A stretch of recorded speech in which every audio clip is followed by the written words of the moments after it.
failure of this generation to follow Jesus and enter the kingdom is not owing to insufficient light from Jesus. He is greater than Solomon. His words are of a wisdom that is greater than Solomon. He is greater than Jonah. There is more moral, prophetic power flowing out of Jesus Christ than flowed out of Jonah, which convicted the whole of the city of Nineveh. Have you ever thought, if only God would give me a clearer sign, then I'd believe? I'm Dan Kruver. In this episode of Light and Truth, John Piper opens Luke 11, verses 29 to 36, to show that Jesus is not silent and He's not obscure. He speaks with a greater wisdom than Solomon, and He convicts with more power than Jonah. The light is shining. The question is, are we willing to see? This message was originally delivered at Bethlehem Baptist Church on a Sunday evening, November 28, 1982. Turn to Luke 11, 29 to 36. Let's read this text together and then work our way through it and see how it relates to what goes before. When the crowds were increasing, he began to say, "This generation is an evil generation. It seeks a sign, but no sign shall be given to it except the sign of Jonah.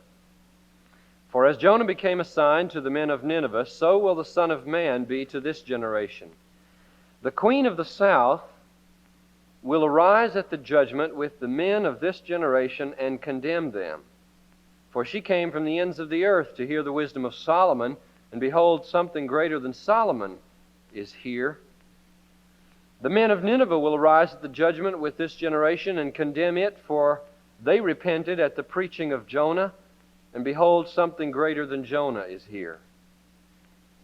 No one, after lighting a lamp, puts it in a cellar or under a bushel, but on a stand, that those who enter may see the light. Your eye is the lamp of your body. When your eye is sound, your whole body is full of light. But when it is not sound, your body is full of darkness. Therefore, be careful lest the light in you be darkness. If then your whole body is full of light, having no part dark, it will be wholly bright, as when a lamp with its rays gives you light." What is it that causes Jesus to say it's an evil generation? What is this generation doing right here that Jesus doesn't like? They're asking for a sign. That's a sign to Jesus that something's wrong. This is an evil generation. It seeks a sign. Evidently, he sees in sign-seeking evil, or a manifestation of evil. So the next question is, why is that evil? What's wrong with seeking a sign? Evidently, it's not that Jesus doesn't give any information or evidence of His reality, because He has, for example, just cast out demons and He's healed the sick. He's caused the blind to see. In chapter 7, He raised a dead person, the widow's son at Nain. It's not as though Jesus had done nothing. So, what's evil here? How would we put it? Having Jesus present isn't good enough for them, or the signs that He's done aren't sufficient. So their evil is what? Wanting more evidence than they should have to have? Would that be the way to put it? Or do you see something else here? Something more? Okay, their unbelief and their refusal to believe on the basis of what information they've been given. Here's a question that I raise at this point is, Jesus says, no sign will be given them. Now, what in the world does that mean if what we've just said, that the raising the widow's son and the healing of sick people and the casting out of demons, aren't those signs? What does Jesus mean? No sign will be given. The word signs can have a whole range of meanings. For example, he says to them in Matthew 16:3, you can't interpret the signs of the times, but you can read the sky. When it's red at night, you know it's going to be all right. Red in the morning, you know it's going to be a bad day, and so on, unless I've got those reversed. In Mark 13:22, it says, false Christs will arise at the end and work many signs and wonders to try to lead away, if possible, even the elect. And in Luke 21:25, it says, in the end, there will be signs in the sun and signs in the moon. So that word signs has a real breadth of meaning, from the sign of a good day is red in the morning, or the sign that the end is here is that the moon or the sun is darkened. There's a big difference, right, between those. So when Jesus says no sign except resurrection, or except the sign of Jonah, we'll get to that in a minute, he must mean not that I don't give evidences. I, as for blind, leaps into the dark. I don't think that's meant here. It means once I have given what I think is appropriate, I won't give any more except the last one. Now, let's stop here a minute. Run back up in the text to 11:16. Chapter 11, verse 16 of Luke. And notice that as Luke looks forward to this asking for a sign, how he describes it. He says, some of them, I'm reading verse 15 and 16. Some of them said, he cast out demons by Beelzebul, the prince of demons, while others, to test him, sought from him a sign. And then that's left alone until we get down to verse 29. Then he jumps back to that. But notice that little word, to test him, they sought from him a sign. Now, let's think about that a minute. Why, the word test and temptation are the same in Greek. This was a temptation or a test of Jesus. In what sense? Well, when I asked that question myself, the first thing that came to my mind was the first time Jesus underwent a test or temptation. And what sorts of things did Satan ask Jesus to do? Jump off the temple and the angels will catch you. In other words, do something really astonishing. I mean, the temple is always crowded with people. You jump off the temple and you don't dash your foot against a stone, everybody will say, wow, this man is something else. Or turn stones into bread and satisfy your need. Jesus refused to do every one of those three requests. The essence of his response was, I think, Satan, my first coming into the world as the Son of Man is to walk the Calvary road, not the glory road. I aim to be a servant and to die for the sins of my people. You cannot divert me from this path by turning me into the kind of miracle worker who will win a great following of enthusiastic miracle seekers who are not redeemed. Satan would have just loved it if Jesus would have performed more miracles and gotten a great following and not gone to the cross, paid for sins, and worked a change in people's hearts. Let's follow this through. He said there is going to be one more sign. That is the sign of Jonah. For as Jonah became a sign to the men of Nineveh, so will the Son of Man become a sign to this generation. How did Jonah become a sign to the men of Nineveh? Matthew makes it clear in his version, in chapter 12:40 of Matthew, that the sign of Jonah is Jesus' stay in the earth and his resurrection. So presumably what this means when it says, as he became a sign to the men of Nineveh, is that in Jonah's preaching, he gave living evidence to the miraculous work of God. Would that be a good way to put it?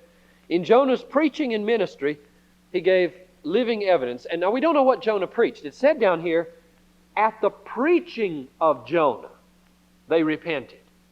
But we're never told, neither in Jonah or in Jesus' words, what he said, what Jonah said. And I cannot imagine a man, after what happened to Jonah, preaching without saying, if you people don't believe this God is real and worthy of repenting before, let me tell you what happened to me a few days ago. And so I think Jonah is a living sign to the men of Nineveh as somebody in whose life the miraculous power of God is manifest. But that raises the question, how did Jesus become a sign for this generation? Because Jesus didn't preach to this generation after he was raised from the dead. He only met believers. And then he went back to the Father. So how does Jesus become a sign for this generation after the resurrection? The resurrection was preached. The first thing they preached on Pentecost morning to this same generation who got pricked in their heart because they crucified him was that you put him to death, God raised him from the dead. There's the sign. But isn't it interesting now that they didn't see him rise from the dead? Nobody saw him rise from the dead, in fact. They only saw him risen. And that means that still the kind of sign that men are given in this age is not the kind of sign that forces belief, like the second coming will force belief. People can not believe it. The evidences can be presented, but since they are sort of evidences based on witnesses, you can always impugn the witnesses. You can always find a way to weasel out of the evidences that Jesus rose from the dead. So, I think he moves into these two examples of the Queen of the South and the men of Nineveh to illustrate what the real problem of unbelief is. It says, the Queen of the South will arise at the judgment with the men of this generation and condemn them, for she came from the ends of the earth to hear the wisdom of Solomon, and behold, something greater than Solomon is here, and so on. Same with Jonah. Now, what's the main point of those two verses, verses 31 and 32? The argument in verses 31 and 32 is, look what happened in Solomon's day and Jonah's day. Solomon was a wise man. In fact, he was so wise that his reputation spread to Gentiles. The Queen of Sheba came from Arabia all the way to listen and sit at the feet of Solomon. Jonah was such a powerful prophet, or God was so powerful in him, that Gentiles, way off in the enemy land of Assyria, bowed the knee to God at his preaching. Something greater than Solomon, a wiser man than Solomon, something greater than Jonah, a man with more prophetic power, is here. And you're Jews, not Gentiles. And the conclusion Jesus leaves for them to draw is, if there isn't repentance and hearing with open ears here, this is an evil generation. Just no way to explain this recalcitrance than a deep, deep evil in this generation.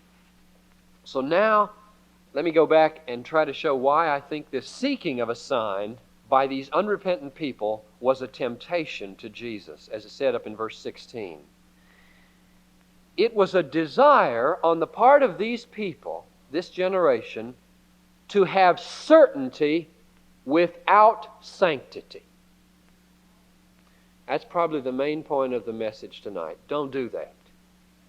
Don't seek for certainty apart from sanctity. There are lots and lots of people who fiddle with the Bible, or with a sense of sincerity, wrestle with the Bible. Try to solve hard theological problems and get more knowledge into their head, but never humbly long for the Bible to break them and make them new. They just want knowledge. They just want to figure out puzzles. They're all heady. And the Bible is not something that can slay their pride and open them up to new vistas of morality and love. And Jesus here is saying, I won't give information to people like that. I will not give them more signs. If they are not hungry for repentance, then I'll only give them one more sign. And did Jesus think His resurrection would convert anybody who didn't believe Moses? You remember a text about that? Chapter 16, where Lazarus had gone to Abraham's bosom, and the rich man had gone into Hades, and the rich man says, well, at least send somebody to let me come back to talk to my brothers so that they won't have to come to this awful place. And you know what Jesus says? It won't do any good. That's right. It won't do any good. If they don't believe Moses and the prophets, and I think we could add here, if they don't believe me and the signs that I've given, they will not believe one who is risen from the dead. The reason is that evidences aren't the issue. You see, evidence was not the issue. There was sufficient evidence. The issue was they were an evil generation and they were unrepentant. They were simply bent on living the way they wanted to live. They weren't going to change no matter what. And so there's a warning to us here. Don't meddle with the Bible unless you want to be changed by it. Because the Bible or Jesus is only aimed to give information and revelation to people who are willing the will of God, to use the words of John 7:18. He who wills to do the will of God will know the doctrine, whether it is of the Lord. Yeah, and Stephen uses a really graphic metaphor. He talks about their stiff neck, their brazen forehead. You have grieved the Holy Spirit the whole history because of something inside. Now, that leads us into the next paragraph. No one, now I suppose if you were reading this in your devotions, if you're like me, you'd just scratch your head and say, what in the world do verses 33 to 36 have to do with this? Because, and I think they must have something to do with it, because at the end of verse 36, a whole new series of events start, and there's no break in Jesus' words right here. He just keeps right on talking. It doesn't say, and then Jesus said. This is part of the speech. So we're going to ask, what do these verses here have to do with that? All right. No one, after lighting a lamp, puts it in a cellar or under a bushel, but on a stand, that those who enter may see the light. Now, what in the preceding paragraph might correspond to putting your lamp in the cellar or under a bushel? I think Jesus is answering their criticism here. Their criticism is, well, give us a sign, come on, so we can know whether you're bright and light and God and true. Shine a little bit. And Jesus is saying, you talk as if I'm under a bushel. You talk as if I'm in the cellar. Man, I am on a lampstand right here in front of you. I don't come into the world. I don't light a lamp and then put a big box over me so nobody can see. I haven't come into this world and given no signs. That's the connection I see between verse 33 and what went just before. What does Jesus mean then when He says, no one does this but puts a lamp on a stand? I think He means that His refusal to give a sign does not mean a refusal to put a lamp by the door. When I said to you, I'm not going to give you another sign, that does not mean I'm putting the lamp under a bushel. The lamp is standing right there by the door. Now, what does it mean when it says, so that people who enter may see the light? Look down into verse 52 of chapter 11. It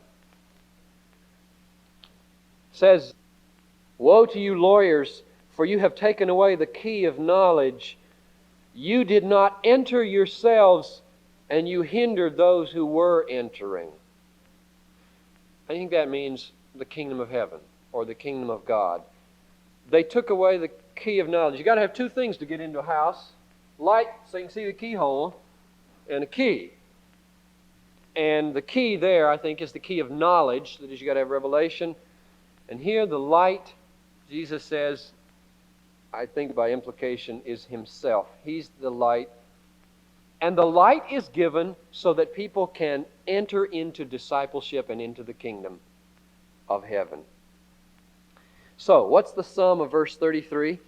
I would put it like this. The failure of this generation to follow Jesus, back here. The failure of this generation to follow Jesus and enter the kingdom is not owing to insufficient light from Jesus. He is greater than Solomon. His words are of a wisdom that is greater than Solomon.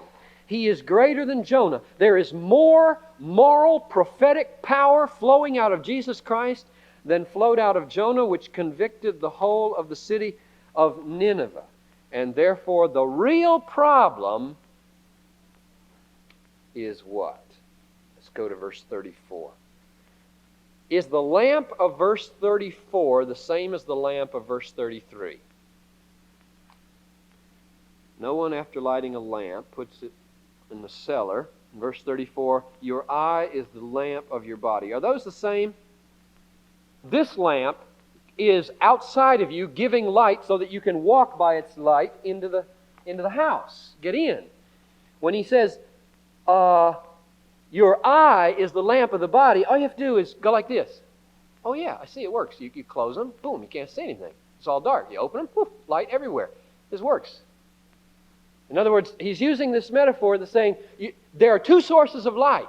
One is those lamps up there. There are two ways to make this room dark. You can turn off all those lights, or you can close your eyes. There's kind of a subjective lamp, and that's the condition of your eye. If you've got a sick eye, you're all dark. You can't see anything if you're blind. If you've got good eyes, you can see. You've got light. So, it looks to me, the point of verse 34 is, what question does verse 34 answer for us now? That was raised back up here in verses 29 to 32. Why don't they believe Jesus? Is it because Jesus doesn't shine bright enough? Is his lamp under a bushel? They're blind. Their eyes aren't any good.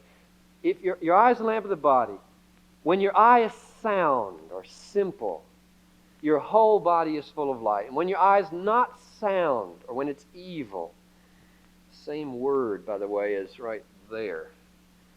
Your body is full of darkness. So Jesus is standing there assessing for us, and I think he's assessing the 20th century as well as the first. Why don't people believe on me? Well, in America and in Judah of that day, it wasn't because Jesus didn't shine. It wasn't because there wasn't enough information, weren't enough signs. He's not talking about bodily sight here anymore. He's using that as an image for what Paul probably calls in Ephesians 1:18, the eyes of the heart. Prays that the eyes of the heart will be enlightened. And Jesus said, seeing they see not. Now what do you mean? What are these two seeings? One is this seeing right here, and the other is this seeing. You can see something and just be utterly oblivious to its real significance. And he's pointing out here that whatever it is inside that enables you to perceive and assess correctly spiritual reality outside is so unsound in this generation that they don't see light. The unsound eye is, well, to use the words of Ephesians 4, it says that the Gentiles, not just this evil generation of Jews, but the Gentiles, are darkened in their understanding owing to the hardness of their heart. And a hard heart is a heart that is just bent on being its own master. You see, it's not a cognitive problem primarily, it's a moral problem. I just read an article this afternoon called The Inflation of Self, which has in it psychological studies as to how people's self-serving nature causes them to use their perceiving faculties to distort reality to serve themselves. When it says men love darkness rather than light, it shows that the problem is in what you love. right? The problem is in what you love, because if you love autonomy and self-reliance and self-confidence and pride, and Jesus comes along and says, you've got to become like a little child to get into the kingdom, to enter the house. And he shines like a big light, showing the reasonableness of childlikeness. And you love adulthood and self-determination. Why, your mind will, in the most clever manners, find ways to show how ridiculous it is to become childlike. Your mind is in the service of your love, which is why there has to be a deep rebirth, deep moral transformation before you can use your mind to appropriate properly the evidences that are really there and should persuade reasonable people. And this lamp here is Christ, I think. And what he's saying is, when you really are full of light that will bring you into the kingdom, it's because it is flowing to you from outside of you, from the lamp, Jesus Christ. Not just a light that you've made up on your own or gotten from the dim reflections of Christ's glory in the world. This is Light and Truth, God-centered preaching to help you see Christ clearly and treasure Him truly. I'm your host, Dan Kruver. Thank you for listening. On our next episode, John Piper continues our 5-part series, Following Jesus in a Divided World, with a message titled, Fear God Alone. I hope you'll join us. For more resources, visit desiringgod.org.